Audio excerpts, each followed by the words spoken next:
Le principe des serveurs intégrés, dans le contexte des applications Spring Boot, désigne l'approche où le serveur est packagé directement dans l'application. Les serveurs intégrés supportés par Spring Boot sont Tomcat, Jetty, Undertow et Netty. Les trois premiers sont utilisés dans le développement d'applications web classiques, c'est-à-dire celles qui sont déployées dans un container de servlet. Alors que le dernier, Netty, il est utilisé plutôt dans des applications réactives, avec Spring Flux.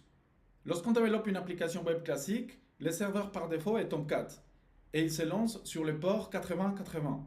Bien sûr, tout cela est configurable. Cette caractéristique simplifie la configuration et le déploiement des applications car elle peut être exécutée comme une simple application Java. Éliminons la nécessité de configurer et de gérer un serveur à part pour le déploiement de ces applications. Pour illustrer ce concept, je vous invite à regarder le code qui s'affiche à l'écran. Vous pouvez constater qu'il s'agit tout simplement d'une classe composée uniquement d'une méthode main et de la notation Spring Boot Application. Donc, c'est une application Spring Boot classique. En exécutant l'application avec la commande javajar qui s'affiche en bleu dans l'écran, dans la partie inférieure, Spring Boot initialise automatiquement un serveur Tomcat intégré sur le port 8080, rendant l'application accessible via un navigateur web sans étape supplémentaire de configuration du serveur.